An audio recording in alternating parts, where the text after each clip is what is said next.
इस चैनल के सभी वीडियो में यह डिस्क्लेमर लागू है कि इस चैनल के मालिक और वक्ता के निजी विचार हैं और अपने स्वतंत्रता विचारों की स्वतंत्रता का उपयोग करते हुए हम ये प्रसारित कर रहे हैं।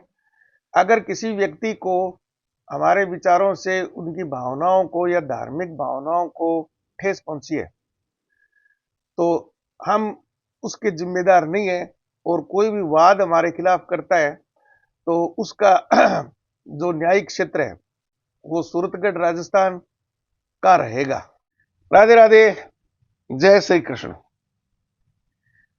तो हम आध्यात्म के लिए जो श्रृंखला हमारी चल रही है उसमें आज हम ये जो तथाकथित ज्ञानी पुरुष बन बैठे हैं, पूरे वेदों का गीता का ज्ञान का उन्होंने ठेका ले रखा है, जैसे आचार्य प्रशांत, ये इतने महाधूर्त हैं, एजेंडाधारी हैं कि ये पूरी ही अपनी सनातन संस्कृति को नष्ट करने पर तुले हुए हैं।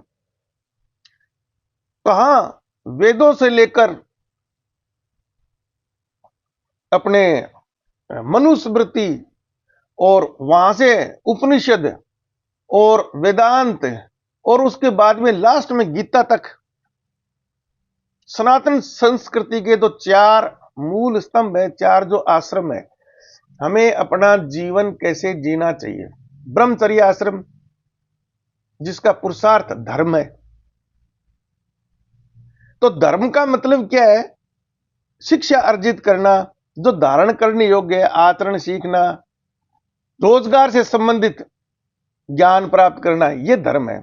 और इसने इस शब्द को इतना विकृत किया है एक बहुत ही घृणित मानसिकता की तरह।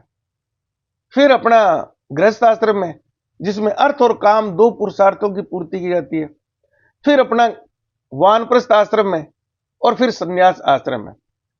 तो कुछ जगह इसको तीन ही आश्रमों में विभाजित किया गया है, ब्रह्मचर्य आश्रम, गृहस्थ आश्रम और वानप्रस्थ आश्रम, संन्यास आश्रम को एक में ही कर दिया, क्योंकि दोनों के लिए मोक्ष ही पुरुषार्थ बताया गया है।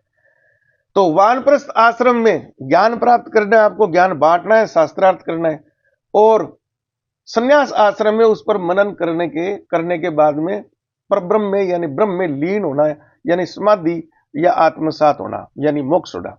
ये हमारे चार पुरुषार्थ हैं। अब ये एक व्यक्ति है, इसका ही जो स्टूडेंट है वो बेचारा जानता है, वो उसने प्रश्न पूछ दिया तो चिढ़ गया एक तरह से। अब इस चिढ़ने के कारण क्या है? एक तो सनातन संस्कृति को इसको नष्ट करना है, दूसरा इसका उद्देश्य है कि ये खुद आचरण नहीं कर रहा है, ये इतना झूठा आदमी है।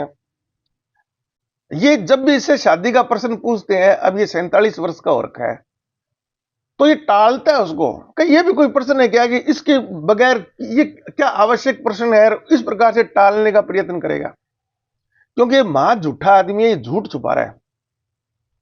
अगर इसने शादी नहीं की है ना, तब भी क्या है, सबसे पहला तो प्रश्न ये है, तू ब्रह्मज्ञानी होने का दावा करता है, शादी तो एक प्राकृतिक चीज है, जितने जीव जंतु हैं उनमें संतान आगे यानी वंश वृद्धि तभी होती है जब नर मादा का मिलन होता हो।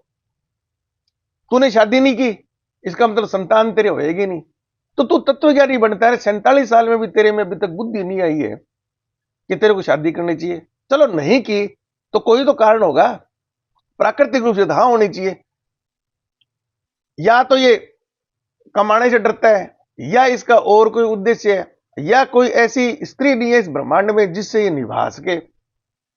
तो खुद तो आसान, नाम इसका प्रशांत है, इसने खुद अपने वीडियो में भी स्वीकार किया है कि मेरा नाम प्रशांत है, लेकिन मैं क्या नाम बहुत अशांत हूं।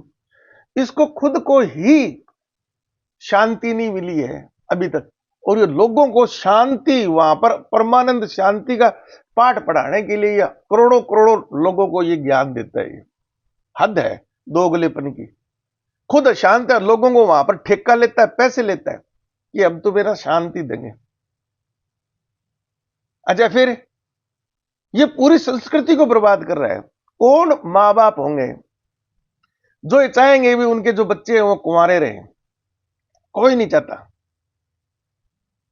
थोड़े समय के लिए वो मति भ्रम हो सकती है, जैसे 25 वर्ष हमारे लिए शास्त्रों में वानप्रस्थ में जाने, गृहस्थ आश्रम में जाने का समय है।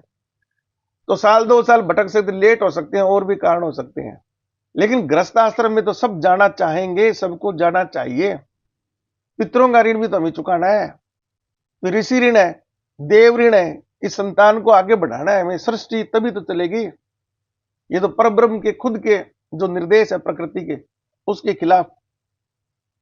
अब ये इस शास्त्र क्या नाम जो जो हमारे आश्रम है, आश्रम से संबंधित प्रश्नों को कितनी मतलब बेहुदापन से, निकृष्टता, मतलब साफ ही पता लगता है कि कितना ये निकृष्ट आदमी है, कैसे टालता है। गौर से सुनना।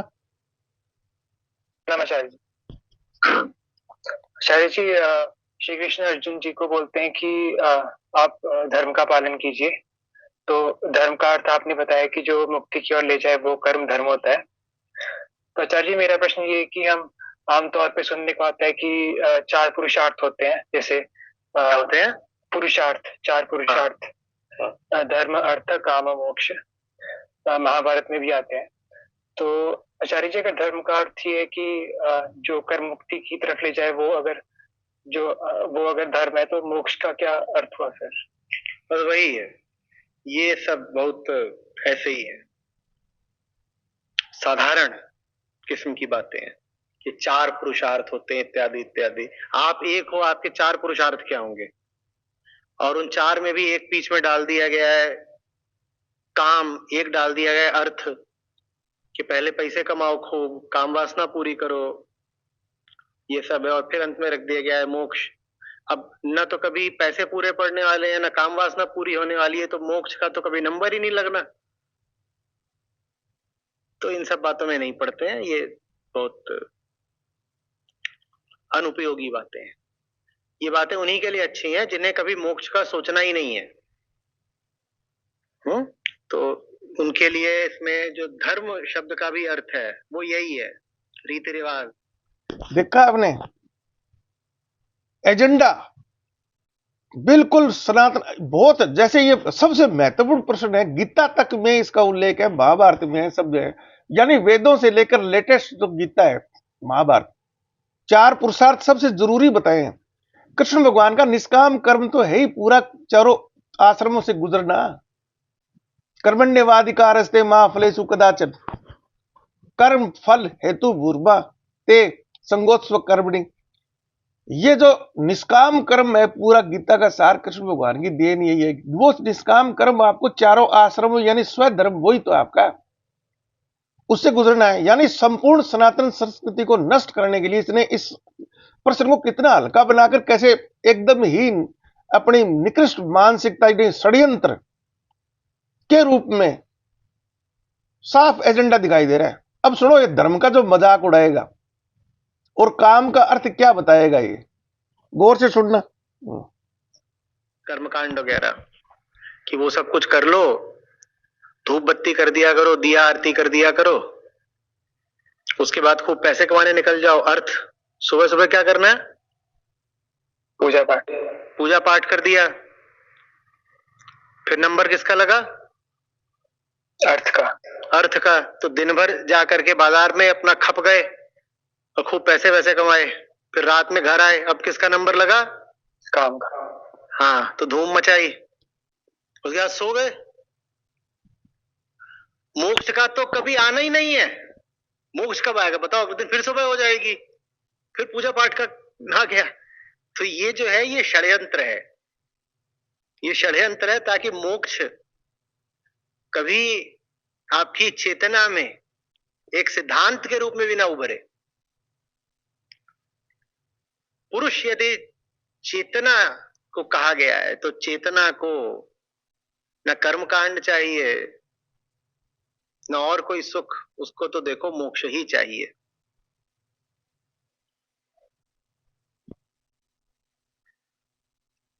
देख लिया आपने, धर्म, सारे शास्त्र इसी बात को कहते हैं कि जो धारण करने योग्य है वो धर्म है।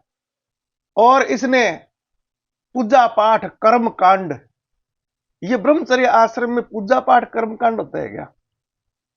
ब्रह्मचर्य आश्रम में शिक्षा है मेन, जो धारण आचरण, जीवन का आचरण किस प्रकार से होना चाहिए, नैतिक मूल्य क्या होने चाहिए, आपको अपने रोजगार के लिए भी ज्ञान प्राप्त करना है, शिक्षा भी आपको लेनी है, सत्य बोलना, अपने नैतिक मूल्य भी उसको सीखना है। ये उसका धर्म का अर्थ है। और ये धर्म को एक अगरबत्ती जला पूजा पाठ करके इतना हल्के में ये जानता है, ऐसी बात नहीं जानता नहीं है, लेकिन लोगों का इससे विश्वास उठ जाए।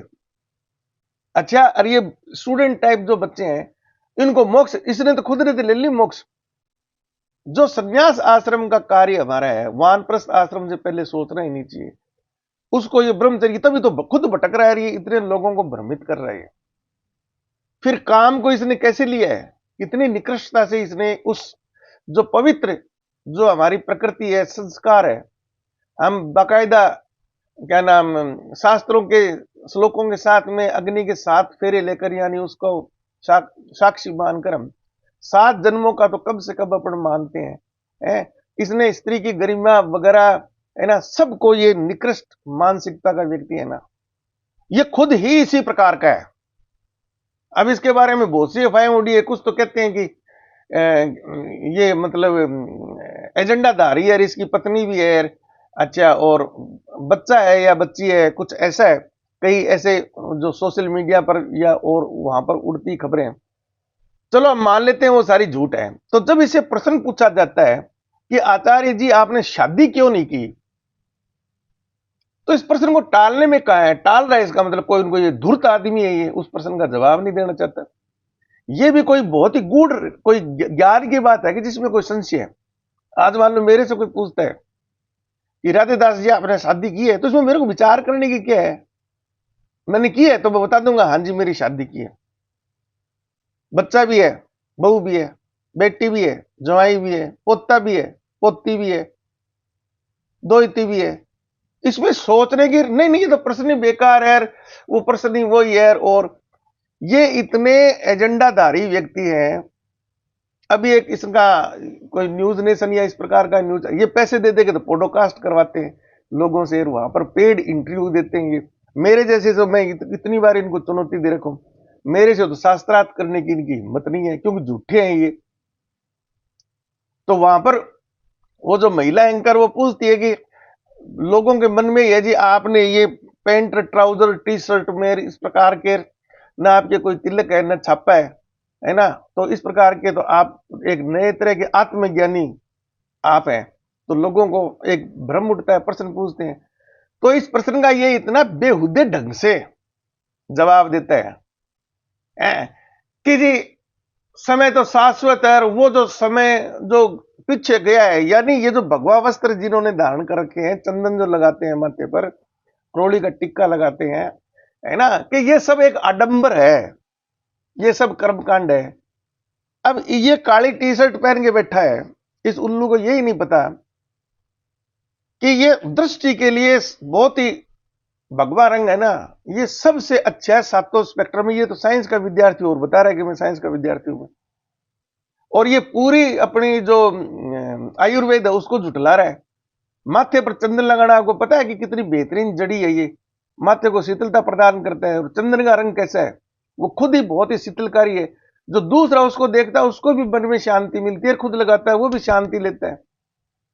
और क्या नाम, जो मोली का तिलक जैसे मैंने लगा रखा है, ये तो पूरा वैज्ञानिक है, ये सूर्य का प्रतीक है, ये सब तरह की ऊर्जाओं का स्रोत है, ये हमारे सौर मंडल की, ये तो खुद एक ईश्वर के तुल्य है।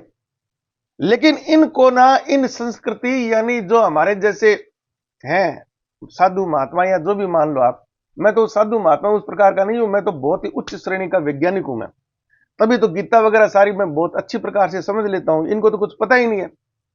कृष्ण भगवान हमेशा ही गीता में जहां पर तत्व की बात करते हैं ना, वहां पर उनका आशय ब्रह्म है, या तो उसने ब्रह्म शब्द का प्रयोग किया है, वरना उन्होंने लोगों पर छोड़ दिया। अब इस ब्रह्म को भी आगे ना, इस आधुनिक कलयुग में ब्रह्म के नाम से भी लोग समझेंगे नहीं समझेंगे, क्योंकि तब तक विज्ञान की इतनी उन्नति हो चुकी होगी कि कृष्ण भगवान ने वेद शास्त्रों में जिस चीज को ब्रह्म बोला गया है ना, उसको हम आधुनिक विज्ञान में सुपरफील्ड बोलते हैं। ये सारा संसार उसी से बना हुआ है, वही आत्मा है, वही सृष्टि की संरचना करता है, वही सृष्टि का विनाश करता है।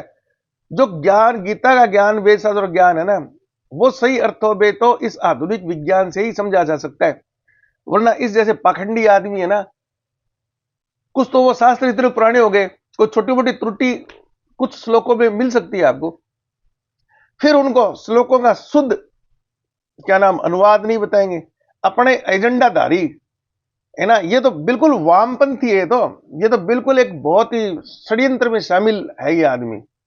इसलिए मैं इसको चुनौती देता हूं, इसका पर्दाफाश करके ही मैं छोड़ूंगा। पूरी संस्कृति की, सनातन संस्कृति जो परिवार हमारा टिका हुआ है जिन सिद्धांतों पर, ये उनको भ्रष्ट तोड़ने के लिए तो है। ये अमेरिका, इंग्लैंड, ये बाकी जो कम्युनिस्ट देश हैं, ये बिल्कुल उसी मानसिकता के व्यक्ति है ये। तो सावधान रहे से। इस वीडियो को अधिकतम शेयर कीजिए, लाइक कीजिए, सब्सक्राइब कीजिए। धन्यवाद।